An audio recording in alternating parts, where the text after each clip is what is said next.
Hey y'all, welcome to the first ever solo episode by me, Ted, of Let's Run Twos. You know what it is, me, Ted, sweating this bitch because it's hotter than a motherfucker. But yeah, um, I know you're probably thinking, where's Rico? What happened to Rico? Ain't nothing happened to his bitch ass. He's just not here, and I wanted to record today. And I've decided to start a new thing. Whenever I want to record, which is going to probably be daily, I'm going to just make it up. Whether it's 30 minutes, 20 minutes, an hour, I'm going to be in this bitch talking to y'all. So be ready to get a lot of fucking videos. Bombardment, more like it. That's just going to be bombardment. Okay? So today it's a pretty simple, light episode. I just want to tell y'all my 5 things that I expect from each conference in the NBA this year. Speaking of which, I'm really excited for this season, year 2 of Wemby. You know what I mean? A lot of different moves was made during the off season that made me think, okay, there's a lot of shit to look forward to, and I'm excited to look forward to it. But these are the 5 things that I expect. Starting off with the West, I think the Rockets are a top 6 seed this season. I know that's crazy as fuck to say because the West is fucking packed, stacked, racked, backed. Everybody in the West is gonna have at least 45 wins because there's that many good teams in that bitch. But I see the most improvement coming from them. Truly. I don't see any other team improving the way that the Rockets have improved, especially considering the type of run that they went on at the end of the year. So I had to say the Rockets are going to be a top 6 seed. I could see them being 7, but with like 48 wins because that's the type of shit the West is on this year. I'm really excited to see who ends up being at the top of the West. But yeah, the Rockets, I see them being top 6. They're going to end up being probably like 6 though. But shit, that's an improvement. They wasn't even in the playoffs last year. My second one is that I think the Warriors are going to make a big move in the deadline. And I know that's probably biased as shit. And I'm not going to tell you what the move is until we head to the East because they got to do with one of the teams I got in the East. But I cannot, in my brain, I can't imagine my front office looking at this team and thinking, okay, yeah, this is what we want Curry to go out with. This is what we want Curry to end his career with. Our center being 24 years old, second year in the league, 6 foot like 9 or 8. Our second best player being fucking Jonathan Kuminga. I love John Kuminga. He's my dog, but no, he cannot be your second best player on the team with Stephen Curry, who is still at his prime level. We just saw when you put Curry in a high stakes situation that he fucking balls out. We just saw that shit in the Olympics. Last 2 games of the Olympics, Curry was fucking insane. All the medal games, he was different. We can't sit here and be okay with being mediocre at the end of his career. That's just not happening. We can't let that go. So I hope we make a big move, and I predict that we will because I think that our front office is at least a little bit competent, just a little bit. Next up, unfortunately, I think it's time. I think LeBron James is gonna announce his retirement this season. After this year, I don't see the Lakers really going far. I see him realizing that he needs to spend more time with his family. I also just see him thinking, my body's tore up. Pause. But he's probably just thinking, oh yeah, my body's cooked. I can't really I don't want to just keep going for the sake of hooping. I love basketball, but it's time for me to go. I really think that's what LeBron's gonna think, and it's gonna be crazy because he's gonna average like 25 plus next year. But Father Time shows differently for different people. We're seeing his athleticism go down drastically throughout the offseason. We saw him not even getting his head near the rim, which is crazy to say that's a decline, but he's literally the most athletic player of all time. So to see someone like him barely be able to get a tomahawk dunk off or even get that much like lift off when he dunks is crazy as fuck. He's the most athletic player of all time, and now we're seeing the decline of the athleticism. It's crazy to see in real time, and I'm happy to say I was never ever a hater of LeBron James. So I'm not going to sit here like, oh, I regret hating him. No, I've always been a fan. I've always admired LeBron for the type of player that he is. So shout out to him and thank you for being the greatest player of all time, in my opinion. And genuinely, there's no way you can debate it with me. I said it in the pod before. I'm not doing no fucking GOAT debate. Next up, we got the Grizzlies. I think the Grizzlies win the West with Ja Morant returning. And I know a lot of people are probably like, oh, they just was like the 13th seed. Ja Morant has led them to 50 wins the last 2 years before that. And every year he's been in the league, they have been a top seed. They have been at least in the play-in. So there's no reason for me to look at this team and be like, oh, even though Ja's back and he's proven that he can take this team at a worse level far, they're not going to do well. That's just illogical to me. They're going to win at least like 56, 58 games, which is a lot for the West because I think every Western Conference team is going to be fucking competitive except for like the bottom like 4 or 3. As I was just saying, one of my points is that the West is going to be insanely close. Like every single point of the West is going to be hard to count. Like I can't count on the fact that the Warriors have experience, the Lakers have experience, they're going to end up being in the play-in. I don't know. I don't know who's going to be better between the Pelicans and the Grizzlies. I mean, not the Grizzlies, the Pelicans and the Kings. I don't know who's going to be better. I can't tell you. I can't tell you where the Mavs are going to end up at, which is fucking crazy because they just had a 51 season and made it to the finals. I don't know where they're going to be. I don't know if the Nuggets are going to keep this up. I think the Nuggets have to trade MPJ, but shit, what is that going to do for them? Like, how much lower are they going to be? I don't like the whole West is cooked in my head. Like, I don't know. I just know that like the top four, in my opinion, is the Grizzlies, the Nuggets, the motherfucking Timberwolves, and the Thunder. Those are my top four. I think the Thunder are going to win the West. Like, what I mean win the West, I mean make it to the finals. But I don't know the seeding or the like path to that. I just think they have the best team in the West. And unfortunately, the Kings are going to look the same with DeMar DeRozan, which is mediocre. I understand the Kings had to deal with like 17 years, no playoffs, nothing, no happiness, just sadness, shit like that. But they're going to get tired of this mediocrity pretty quick and hope that their front office makes some changes. I understand that Sabonis is probably the second best big man passer in the league right now. And they have somebody like De'Aaron Fox, who's an amazing point guard. Probably won't make an all-star team, which just shows the talent that the West has. That De'Aaron Fox, who's possibly debatably top 10 at the point guard position, will not make an all-star team. And, again, someone like DeMar DeRozan, one of the clutchest players, just came off of one of his best seasons, averaging, I think, 26. He's just like one of those players that you want to root for. I want to root for DeMar DeRozan. I want to root for the Kings, even though their fans think that we're rivals. That's just not a rival. We always beat y'all fucking ass. But I just don't see them winning more than like 47 because the West is so fucking closely contested that there's nothing that any team can do to really change their spot unless there's an injury or something crazy happens. But yeah, that's about it with the West. With the East, I think the Heat sell at the deadline. I think that Pat Riley finally looks at this team and says, it's time. It's time to let it go. Or he croaks. Lord forgive me, I'm bugging. But I really do think that he sees his team. I think they're going to be around 500, even below it. And there's no excuses for if you're below 500. Just be like, all right, it's over. We're done. It's time. We gotta run this back. We gotta rebuild because they have not genuinely speaking, that he have not rebuilt since LeBron went to the team. They have always just tried to retool and stay within that level. Now, obviously, they have nothing to show for it except for a few playoff appearances and 2 finals appearances from Jimmy Butler, which was just like superhero performances over and over again, which was fun to watch, extremely fun to watch.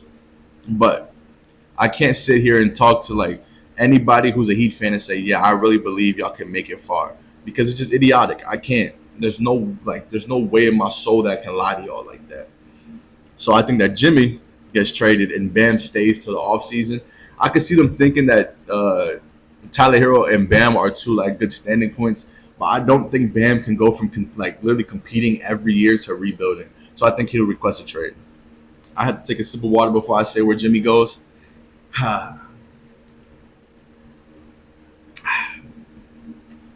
I think Jimmy Butler goes to the Golden State Warriors.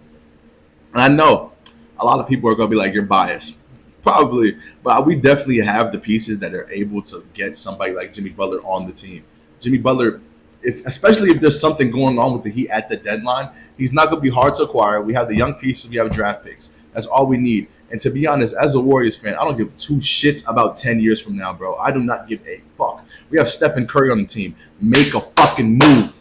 Make a move. Make me think, okay, we actually care about having an all-time top 10, possibly even the top 6 player of all time on our team. Show me that you care about this player for real. Show me that you want him to end his career competing, contesting, going for a fucking ring. 2 years ago, we got lucky. I'm going to be dead ass. Because that team is not a finals team. We just had Curry doing superhuman fucking performances against a better team. Every single fucking series was a superhuman performance against better teams. He can't. I don't want him doing that no more. He's about to be 37. It's the same shit with Bron. When Bron had fucking Russ and AD on the team and he was doing superhuman just from the win a fucking regular season game. We don't want that as fans. Because as fans, we want our players to be like, okay, we're at the end of our career. We're still at superstar level. I still think Curry's a top 5 to 6 player in the league. But he needs to have someone who can take a little bit off of his shoulders, bro.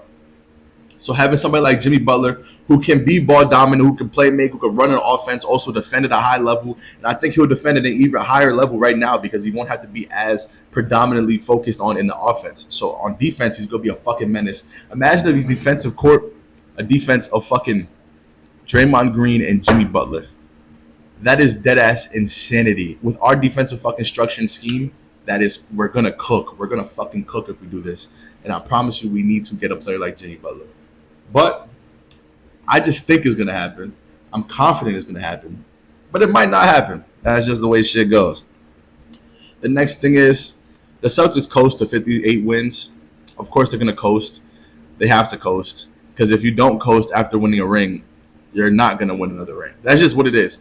Truly, when it comes to repeating, it's the same thing the Warriors did. It's the same thing. What's it called? LeBron did when he was with the Heat. You have to coast because you're gonna end up getting injured or being too tired or banged up to even make it to the finals the next year. It's what happened to the Warriors in 2016 when we went for 73 wins. It was an amazing season for me, regular season. When it came to the playoffs, we were beaten up, broken, and bruised. We was fucked up. What's it called? Curry was hurt. He was playing with a strained MCL. Draymond Green got suspended. It was so much like other shit. Bogut got hurt. It was just like it was an accumulation of shit that shouldn't have happened, and it wouldn't have happened if we would have coasted through the regular season. Would I trade 73-9 for a ring that year? Curry wouldn't be unanimous, and it'd be a worse season for me to rewatch. Because I'm gonna be real, when I rewatched 2016, I cut it off at the playoffs. I'm just watching that regular season shit, and a lot of my regular season moments, I remember where I was exactly when Curry hit the half court shot against OKC to win the game. I was in a bowling alley. It was a great time, yeah. I was yelling at that bitch, almost got kicked out. I was like fucking 13, but yeah, it was an amazing, amazing time. One of my peak memories when it comes to basketball, obviously behind 2022 and all the rings we won, of course. But yeah, it's just you have to coast when you want to like repeat. So the Celtics have to recognize that they have a vet on their team like Al Horford, who's never won a ring other than this year, but he could tell them. I've seen so many like situations and times where I've seen on the court teams look beaten up and bruised after winning a ring going into the next playoffs. That's the hardest thing about three-peating. That's why three-peating is damn near impossible unless you get favorable matchups like how the fucking Bulls did back in the day. Or like how the Lakers did. They got favorable matchups and they were able to beat them favorable matchups just with talent, regardless of how beat up they were. The Celtics probably won't get a favorable fucking matchup, ever. I don't even think last year was a favorable matchup. I think Kyrie just had a bad showing, and the Celtics played above to their level, which is what you need to do in the finals. Shout out to them. But if they want to repeat, they should coast, and I think they will coast. The very next one, Darius Garland has a breakout year and leads the Cavs to the first seed in the East. As a Darius Garland supporter, last year was fucking hard. And the reason why is because he played below his level on every front when it comes to around the rim, when it comes to shooting, even when it comes to playmaking. It just didn't look like Darius Garland to me. It was his obvious down year, but I think he could recover and get back to it.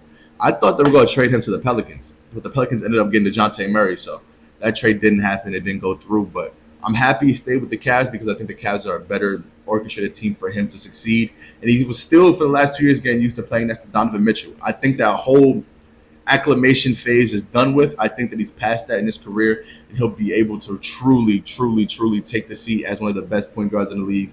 I could see him even being an All-NBA player this year. Truly, I really love Darius Garland's game. He's extremely shifty with the ball.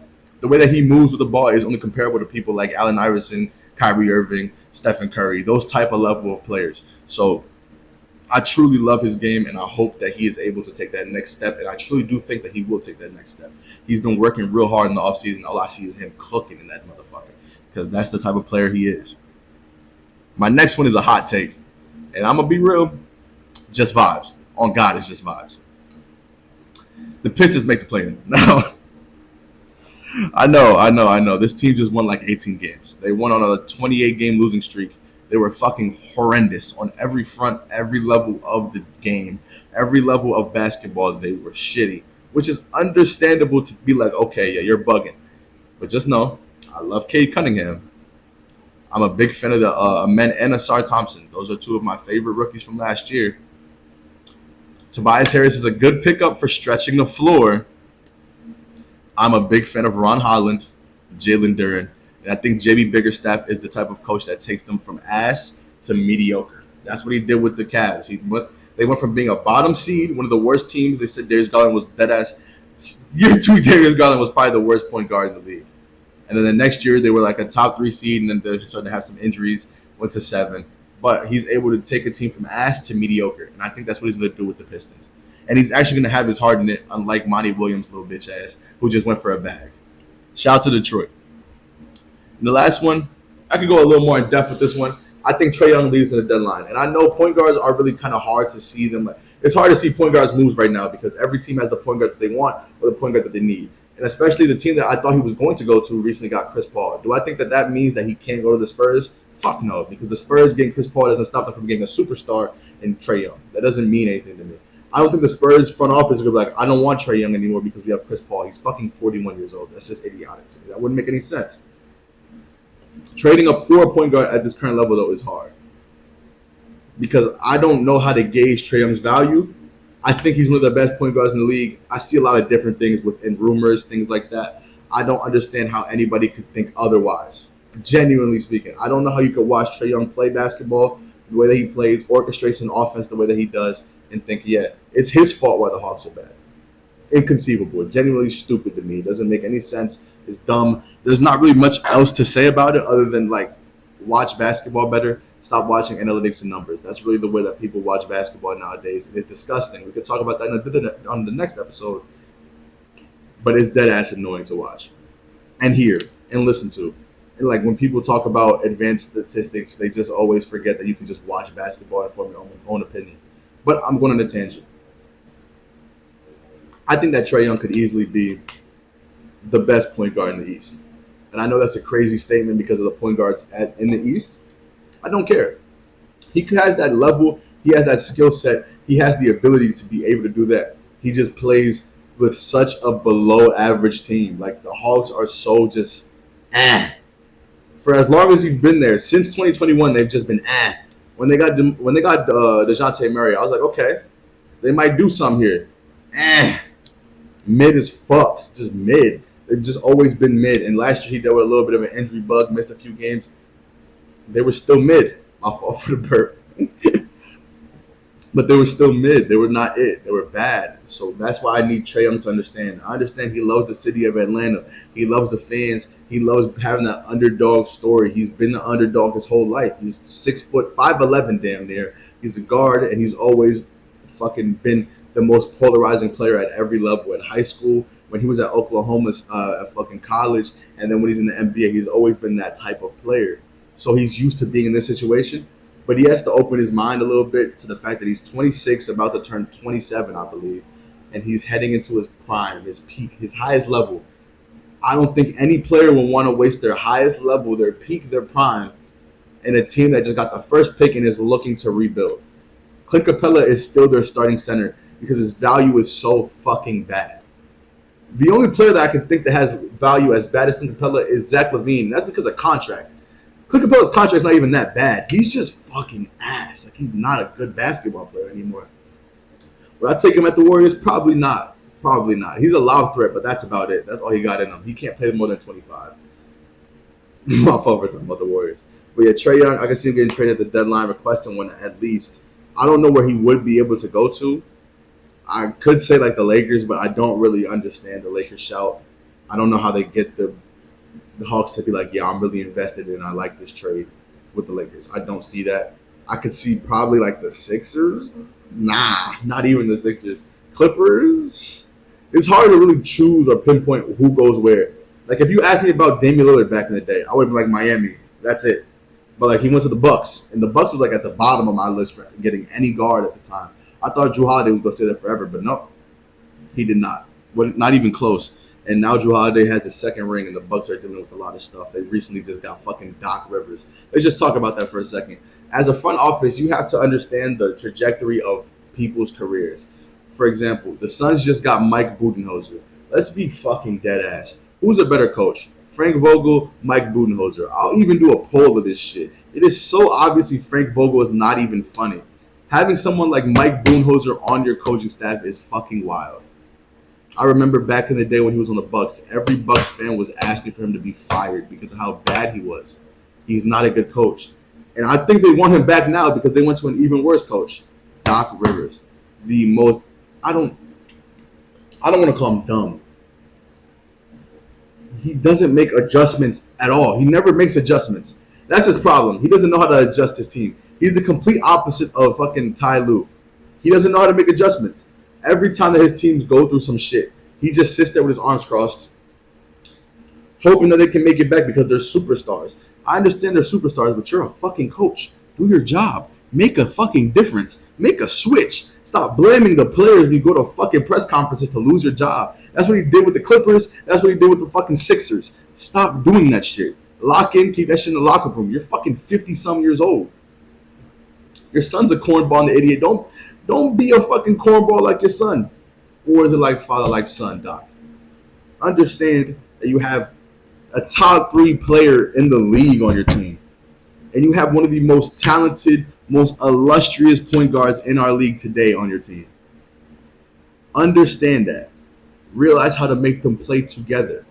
Adrian Griffin had this team looking way better than you did. And people were hating on Adrian Griffin. They were like 30-12 when they had Adrian Griffin. They got fucking Doc. They ended the season with 48 wins. You're supposed to be one of the most illustrious coaches in the fucking league, Doc.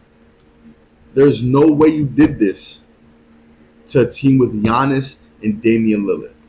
There's no way that you're that much of a cancer on a team that you can ruin a Giannis and Damian Lillard duo. Because in my opinion, I truly think that this is probably one of the last years they will be able to contend at the highest level. Dame is about to be like 34 or 35. Giannis is hitting his 30s. I think he's 30 already or 30, like 29. He's hitting that age. They're going to start declining. And their money is just getting higher. I don't know how you build around this team. So you just have to understand that you got lucky by getting Gary Trent in the offseason. That is an amazing stretch to have next to those two. 3-and-D guard. Had a down year with the Raptors, but I think when he's on a contending team, he plays better. He's like, what's it called? He's fucking familiar with Dame. He'll be able to play perfectly off of Giannis. He's an upgrade of Grayson Allen with them. I'm not saying he's better than Grayson Allen. Grayson Allen's coming off a great year, but like with the Bucks, he wasn't as good. But he's an upgrade to what they had last year with Malik Beasley. So there is no reason, not a reason at all, that they're not at least a 55-plus win team. There is no reason why in the middle of the season we should be having talks about are the Bucks contending. There is no reason why last year we were talking about the Bucks like they were going to fall off. There's no reason for any of that. The team that we just saw last year is better than 48 wins. They are a 50-plus win team. I had them winning the East. They lost in the first round. Of course, Giannis was hurt. It's understandable. Giannis was out. They lost. The Pacers were a better team at the time without Giannis.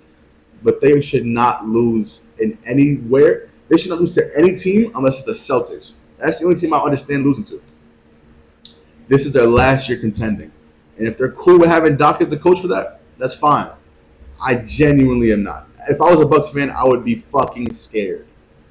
But yeah, that's about it for this first episode by myself. I'll try to do these daily. I'm not going to try. I'm going to do them daily.